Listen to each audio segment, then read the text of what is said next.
Technical analysis ఫ్రీగా నేర్చుకోవాలా? అప్టాక్స్ తో మా ఉచిత లైవ్ వెబినార్లలో చేరండి. ఆల్గో ట్రేడింగ్ కేవలం ₹10 బ్రోకరేజీ అందుబాటులో ఉంది. ఇప్పుడే అకౌంట్ ఓపెన్ చేయండి.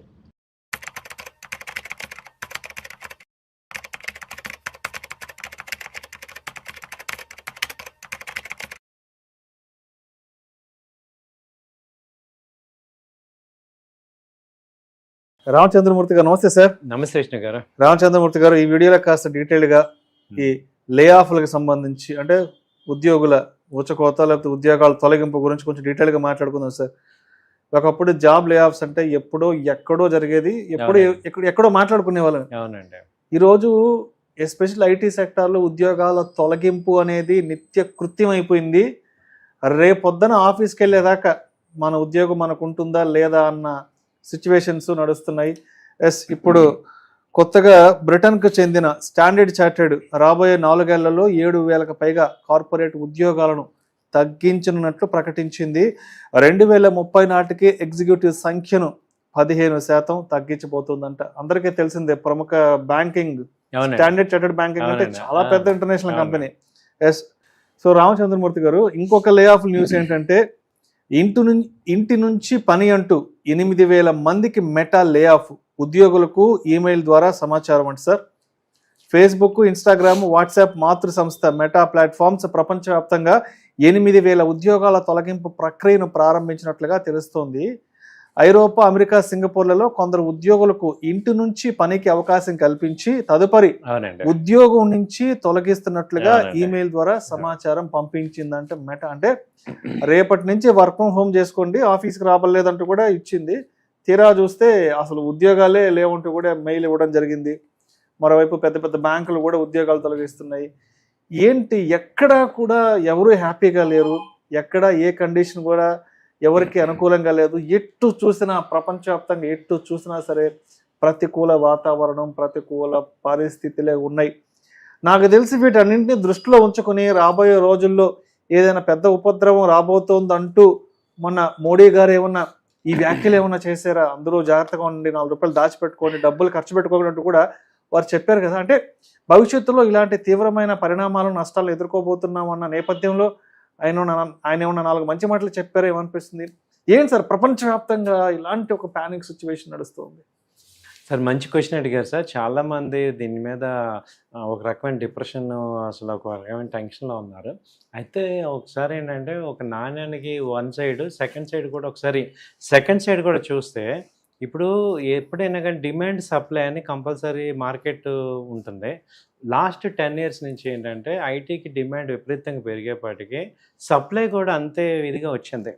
సో ఇప్పుడు ఏమైందంటే మనం 2000 నుంచి ఒకసారి చూస్తే మీకు 2000 Y2K ప్రాబ్లం అని అసలు యాక్చువల్గా ఐటీ స్టార్ట్ అయింది. ఇప్పుడు అప్పటి వరకు ఇంజనీరింగ్ అనేది చాలా డ్రీమ్, అందరికీ తక్కువ సీట్లు ఉంటాయి ఇంజనీరింగ్. ఇప్పుడు ఏమైందంటే విపరీతమైన కాలేజెస్ వచ్చాయి ఆల్ ఓవర్ ఇండియా. వచ్చేసి ఏమైంది, సప్లై విపరీతంగా పెరిగిపోయింది. అప్పుడేమైంది, మనకి ఇక్కడ ఉన్న పీపుల్ అందరూ కూడా బయటకు వెళ్ళిపోయి జాబులు చేయటం మొదలుపెట్టారు. సో 20 years ఐటీ ఇండస్ట్రీలో బాగా ఎంజాయ్ చేస్తారు. 10 సంవత్సరాలు గట్టిగా 10 సంవత్సరాలు గట్టిగా ఎంజాయ్ చేశాక ఇప్పుడు ఏమైంది, వాళ్ళ మీరే చూడండి, మీ ఇంటి పక్కన ఎంతమంది బీటెక్లో ఉన్నారు. అవును, ఇప్పుడు అసలు డిగ్రీ అసలు లేదు, అసలు డిగ్రీ మర్చిపోయారు. 15-20 ఏళ్ళ డిగ్రీ మర్చిపోయి బీటెక్ ఉండే. ఇప్పుడు మన రాష్ట్రం నుంచే, ఇప్పుడు తెలంగాణ నుంచే 3 లక్షల మంది 4 లక్షల మంది ఎవ్రీ ఇయర్ వస్తున్నారు. అటు ఆంధ్ర నుంచి ఒక 3-4 లక్షల మంది, అంతా 10 లక్షల మంది మన 2 స్టేట్ల నుంచి వస్తున్నారు. మరి వీళ్ళందరికీ ఒకటే జాబ్, ఐటీ సాఫ్ట్వేర్. సో ఇప్పుడు ఏమవుతుందంటే, ఇక్కడ ఏమైంది, ఈ జాబులు తొలగించిన వాళ్ళని కూడా మీరు అబ్జర్వ్ చేస్తే, ఇప్పుడు కంపెనీ పాయింట్ ఆఫ్ వ్యూలో ఒకసారి చూడండి. ఇప్పుడు మీకు ₹1,00,000 ఇచ్చే బదులు అదే వరకు 30,000 40,000 చేసేవాళ్ళు ఉన్నప్పుడు నేను కంపెనీ ప్రాఫిట్ చూసుకుని ఉండేవాడిని. కాబట్టి మీరు ఎలా అయితే జాబ్ చూసుకుంటారో, ఇప్పుడు మీరే ఉన్నారు, ఇంకొక మంచి ఆఫర్ వస్తే వెళ్ళిపోతారు కదా. మరి నేను అలాగే ఆలోచించాలి కదా. నాకు ₹1,00,000 ఇచ్చే బదులు 40,000 50,000కి మంచి రిసోర్స్ వస్తున్నప్పుడు అదే 1,00,000కి 2-3 వస్తారు. సో మిమ్మల్ని ఎందుకు ఉంచుకుంటా? సో ఇప్పుడు డిమాండ్ సప్లై ఉంది, అక్కడ సప్లై విపరీతంగా ఉంది, లేబర్ సప్లై విపరీతంగా ఉంది. యంగ్ జనరేషన్ అంతా మేము రెడీ అంటున్నారు. ఇప్పుడు మీకు 20 లక్షలు 30 లక్షలు ఏది నెలకి ప్యాకేజ్ ఇచ్చి 2 కోట్లు పర్ యానం ఇచ్చే బదులు నేను అది కాస్ట్ కటింగ్ చేసుకోవచ్చు కదా. సో కంపెనీ ఎక్స్పాన్షన్ అవుతుంది. మిమ్మల్ని తీయటం వల్ల 4-5కి ఎంప్లాయ్మెంట్ ఇస్తున్నట్టు కూడా ఒక చెప్తున్నారు కంపెనీ. సో ఇప్పుడు ఇంకోటి ఏంటి, మీ ఏజ్ అయిపోతుంది 50 ఏళ్ళు, వాళ్ళు తీసిన వాళ్ళందరినీ చూస్తే 50 ఏళ్ళు మినిమం ఉంటాయి. ఆల్మోస్ట్ అంతా ఒక 20 years ఎక్స్పీరియన్స్ ఉన్న సీనియర్ మోస్ట్ ప్రాజెక్ట్ మేనేజర్లు, డెలివరీ మేనేజర్స్ ఆ రేంజ్ లో ఉన్న వాళ్ళే. ఇప్పుడు వీళ్ళందరూ ఏంటంటే, ఇప్పుడు మెటా కానీ, మన ఇన్ఫోసిస్ కానీ, టీసీఎస్, ఇప్పుడు ఇవన్నీ సర్వీస్ ఇండస్ట్రీ. ఇప్పుడు ఇదంతా ఏఐకి మారుతున్నప్పుడు అది ఎంప్లాయీస్ కూడా మారాలి కదా, స్కిల్ అప్గ్రేడ్ చేసుకోవాలి. ఇప్పుడు 50 ఏళ్ళు 55 ఏళ్ళు ఏం చేసుకుంటారు, వాళ్ళు మాత్రం చేయలేకపోతున్నారు. వాళ్ళు ఎప్పుడో 99, 2000 ఆ టైంలో ఎంటర్ అయి ఉంటారు, వాళ్ళందరూ ఇప్పుడు 50-55కి వచ్చేస్తుంటారు కదా. కాబట్టి ఇప్పుడు మీరు స్టాండర్డ్ చార్ట్ అవ్వచ్చు, లేకపోతే ఏ కంపెనీ అయినా, ఇప్పుడు మొన్న కూడా టీసీఎస్ తీసేమన్నారు, ఇన్ఫోసిస్ మన ఇండియాలో కూడా జరుగుతున్నాయి. అయితే షిఫ్ట్ ఏమవుతుందంటే, ఓన్లీ హయ్యర్ లెవెల్ వీళ్ళకి అప్గ్రేడ్ అవ్వలేరు అనే వాళ్ళకి మాత్రమే 6 months శాలరీ అడ్వాన్స్ ఇచ్చి, అవి పాలసీలు అన్నీ ఉన్నాయన్నమాట, అవన్నీ ఇచ్చి పంపిస్తున్నారు. ఈవెన్ మనకి ఇప్పుడు గూగుల్ కానీ, తర్వాత మైక్రోసాఫ్ట్ కానీ, వీళ్ళందరూ కూడా ఎగ్జిట్ పాలసీలు చెప్తున్నారు అనమాట. ఎర్లీ రిటైర్మెంట్ తీసుకోండి, ఎందుకంటే వరల్డ్ చేంజ్ అవుతుంది హై ఫాస్ట్లో. ఇప్పుడు మీకు ఇష్టం లేకపోయినా ఏఐ అనేది మన జీవితాల్లోకి వచ్చేస్తుందని 2-3 ఏళ్ళ క్రితమే మనం అర్థమవుతుంది. సో ఇప్పుడు ఏఐ వచ్చేసింది, తర్వాత రోబోటిక్స్ వచ్చేస్తున్నాయి, తర్వాత ఇప్పుడు మన ముందుకెళ్ళిపోతుంది టెక్నాలజీ పరంగా, ఇన్నోవేషన్స్ పరంగా అవుతుంది. అలాంటప్పుడు ఫిట్టెస్ట్ ఫర్ ద సర్వైవల్ అని కింద జనరేషన్ కి ఇవ్వాలి కదా. సో వీళ్ళు పెనిట్రేట్ చేస్తున్నారు ఇప్పుడు అదే స్కిల్స్ ని. ఇప్పుడు 20 years ఉండే అతను కొత్త టెక్నాలజీ ఏ మారేపాటికి ఆయన 0 అయిపోయాడు. ఈ కొత్త వాళ్ళు ఏమవుతున్నారు, స్కిల్స్ డెవలప్ చేసుకోగలరు, వీళ్ళకి యంగ్ జనరేషన్ కాబట్టి వీళ్ళు మేము రెడీ అంటున్నాం, కాస్ట్ తగ్గుతుంది. అంటే ఈ పాయింట్ ఆఫ్ వ్యూలో మీరు ఆలోచిస్తే మీకు రియాలిటీ అర్థమవుతుంది, బిజినెస్ రియాలిటీ. కాబట్టి ఏమవుతున్నాం అంటే, ఇది వీళ్ళు జాబ్ పోవటం ఒక రకంగా బాధే, కానీ కొత్త జనరేషన్కి ఛాన్స్ ఉంది. సో కొత్త వాళ్ళకి ఎక్కువ మందికి వర్కౌట్ అవుతుంది. ఇప్పుడు మీకు ఇచ్చే కాస్ట్తో 4-5 శాలరీస్ ఇవ్వగలుగుతున్నాం, దానివల్ల కంపెనీ కాస్ట్ కటింగ్ అవుతుంది, లాంగ్ రన్లో కంపెనీ బెనిఫిట్ అవుతుంది. ఇప్పుడు అందరం కన్నా కంపెనీ బాగుండాలి, కంపెనీ బాగుంటేనే. ఇప్పుడు మనం చూసారు, అప్గ్రేడ్ కాలేదు, కోడక్ ఏమైపోయింది, కోడక్ లాంటి కంపెనీ జపాన్ లో నెంబర్ 1 కంపెనీ కోడక్ మన కెమెరాలు, ఫిల్ములు ఒక 25 ఏళ్లకు ముందు 32 ఉండేటి ఫిల్ములు, రీల్స్, ప్రతి వాళ్ళు కోడక్ అనే వాళ్ళం ఇండియాలో కూడా, కెమెరాలు. అదేమైంది, అప్గ్రేడ్ అవ్వాలా, ఏమైంది, కంపెనీ మూసిపోయింది. కంపెనీ నోకియా మన కళ్ళ ముందు చూసామే కదా, 15-16 ఏళ్ల ముందు వరకు నోకియా ఎంత బ్రాండ్ అనుకున్నా. అవార్డు బ్రాండ్ ఇలాగే ఓల్డ్ పీపుల్ ని ఉంచుకొని న్యూ థాట్స్ ఇంప్లిమెంట్ చేయక, న్యూ పర్సన్స్ తీసుకోపోవడం వల్ల ఏమవుతుందంటే, కొత్త పీపుల్ తీసుకోవడం వల్ల ఫ్రెష్ థాట్స్ వస్తాయి. ఈ పాత పీపుల్ వాళ్ళు ఏమవుతుంది, అవే థాట్స్ కంటిన్యూ అవుతుంటాయి, వాళ్ళేమో చేంజ్ అవ్వరు, వాళ్ళ కంపెనీని కూడా బ్రాడ్గా చేయరు. ఈ కంపెనీ బదులు ఇప్పుడు మిమ్మల్ని ఉంచుకోవడం వల్ల కంపెనీ గ్రోత్ కాకపోతే ఇంకేమవుతుంది, కంపెనీ బాగుంటేనే కదా అందరు బాగుండేది. సో ఈ పాయింట్ ఆఫ్ వ్యూలో ఇప్పుడు ఆలోచించాల్సింది ఏంటంటే, ఇది కామన్ చేంజ్. ఎవరైతే అవ్వకపోతారో, చేంజ్ అవ్వకపోతే అందరు, ఇప్పుడు మన ఫీల్డ్ చూసుకుంటే, అంతకుముందు టీవీ 4 ఛానల్స్ ఉండేవి, ఇవాళ ఏమైంది, ఇప్పుడు మన తెలుగులోనే లెక్కలేనన్ని లెక్క పెట్టలేనన్ని ఛానల్స్ ఇవాళ యూట్యూబ్ వచ్చేసింది. ఇప్పుడు యూట్యూబ్ ని శాటిలైట్ ఛానల్ బీట్ చేయాల్సి వస్తుంది. సో అప్గ్రేడ్ కంపల్సరీ ప్రతి ఫీల్డ్ లో ఉంది.